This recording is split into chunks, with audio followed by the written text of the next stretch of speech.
పాడి పంటలతో పల్లెల కనుల పండుగ, ఇంటింటా జరిగేను కనుమ పండుగ. కనుమ పండుగ పశువుల పండుగ. చేసిన సహాయాన్ని మానవుడు జీవితాంతం గుర్తుంచుకోవాలనేది హైందవ ధర్మం యొక్క నియమం. మనిషి మనుగడకు అవసరమైన ఆహారాన్ని పండించేందుకు సహాయపడే ఎద్దులను కూడా అలానే గుర్తుంచుకొని కనుమ రోజు మన సంతోషంలో భాగం చేసుకుంటాం.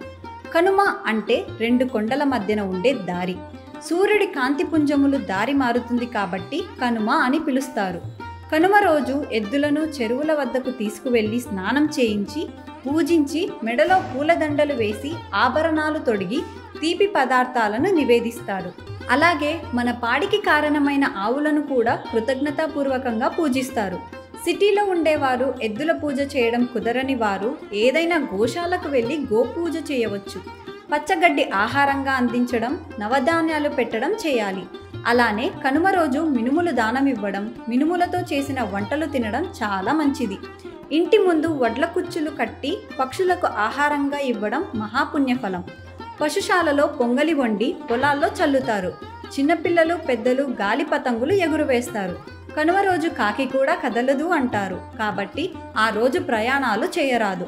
ఆ రోజు దేవతలు ప్రయాణాలు చేస్తారు కనుక దేవునికి ప్రభల కట్టి ఊరేగించడం, ఇంటి ముందు ప్రభల ముగ్గులు వేయడం సంప్రదాయం. కనుమ నాడు తలస్నానం చేయకూడదని గుర్తుంచుకోవాలి. కనుమ రోజు వేసే ముగ్గుల్లో గొబ్బొమ్మ బదులు ధాన్యం వేయాలి.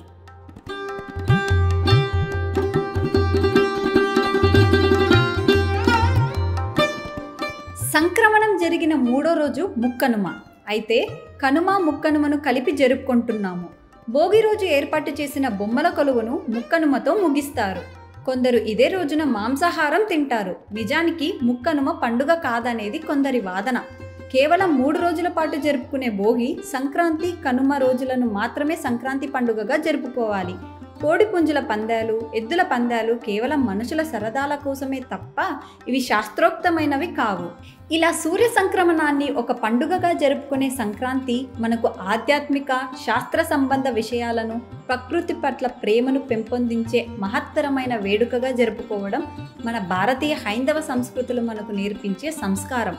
కాబట్టి మీరు కూడా మీ పిల్ల పాపలతో, కుటుంబ సభ్యులతో, బంధుమిత్రులతో ఈ సంక్రాంతిని మీ జీవితాల్లోకి, నవక్రాంతిని ఆహ్వానించేలా జరుపుకోవాలని కోరుకుంటూ మరొక్కసారి మీకు, మీ కుటుంబ సభ్యులకు సంక్రాంతి శుభాకాంక్షలు తెలియజేస్తోంది ఆలయం డివోషనల్ ఛానల్.